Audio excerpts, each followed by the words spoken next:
අද ඉඳන් අපි හමු වෙන්නේ අලුත් නමකින්. අපේ channel එක අද ඉඳන් පොඩ්ඩා ඩාර්ක් ස්ටෝරි. ඉතින් මේ අලුත් ගමනේ පළවෙනි වීඩියෝව විදිහට අපි අද කතා කරන්නේ ලෝකයේ තියෙන අමාරුම ප්‍රශ්නය ගැන. මිනිසා උපදිනවා, ජීවත් වෙනවා, මැරෙනවා. ඒක සාමාන්‍ය දෙයක්. හැබැයි මරණය කියන්නේ ඇත්තටම අවසානයේද? නැත්නම් මේක තවත් අලුත් පරිච්ඡේදයක ආරම්භයක්ද?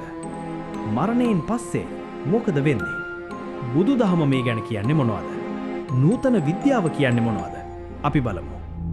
බුදුදහමට අනුව මරණය කියන්නේ ජීවිතේ ස්ටොප් බටන් එක ඔබනවා වගේ දෙයක් නෙමෙයි. ඒ හරියට නිකම්ම එක කාමරයක ඉඳන් තවත් කාමරයකට යනවා වගේ දෙයක්. හැබැයි මතක තියාගන්න බුදුදහමේ ආත්මයක් ගමන් කරනවා කියලා කියන්නේ නැහැ. ඒ වෙනුවට කියන්නේ අනාත්මය ගැනයි. ඒ කියන්නේ කිසිදු ස්ථිර ආත්මයක් නැහැ.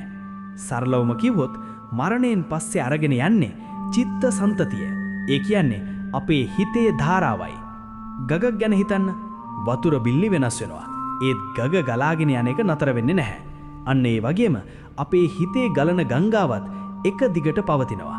අලුත් භවයක අලුත් සිතක් ඇති කරමින්. එතකොට විද්‍යාව මොකද කියන්නේ? නූතන විද්‍යාවට අනුව අපේ සිහිය එහෙම නැත්නම් කොන්ෂස්නස් එක තියෙන්නේ මොළයේ ඇතුලේ. ඒ කියන්නේ මොළයේ ක්‍රියාවිරහිත වුණාම හැම දෙයක්ම එතනින් ඉවරයි කියලා තමයි විද්‍යාව කියන්නේ.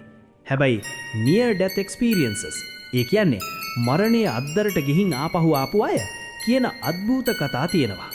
තමන්ගේ සිරුර දිහා උඩින්දම් බලන් හිටපු අය, මහා ආලෝකයක් දැකපු අය, ජීවිතේ සම්පූර්ණ දර්ශනයක් දැකපු අය ඕනතරම් ඉන්නවා. විද්‍යාව නම් කියන්නේ මේවා නිකම්ම hallucinations එහෙම නැත්නම් මායාවන් කියලා. නමුත් තවත් පිරිසක් කියන්නේ ඒකෙන් ඔප්පු වෙනවා අපේ සිහිය මොළයට විතරක් සීමා වෙච්ච දෙයක් නෙවෙයි කියලා. විද්‍යාව කියන විදියට ශක්තිය විනාශ කරන්න බෑ. ඒක වෙනස් කරන්න විතරයි පුරුවන්.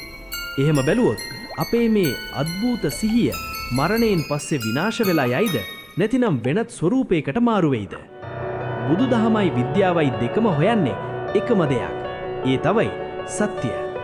මරණයේ අවසානයේද නැද්ද කියලා කාටවත් 100% නිශ්චිතව කියන්න බෑ. නමුත් ඒ ගැන හොයන එක අපිට එක වටිනා දෙයක් කියලා දෙනවා.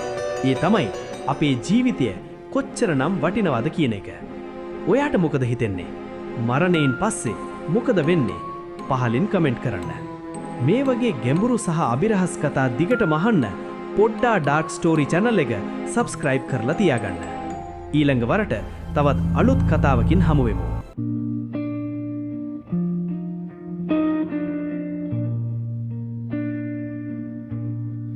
You fold, oh no.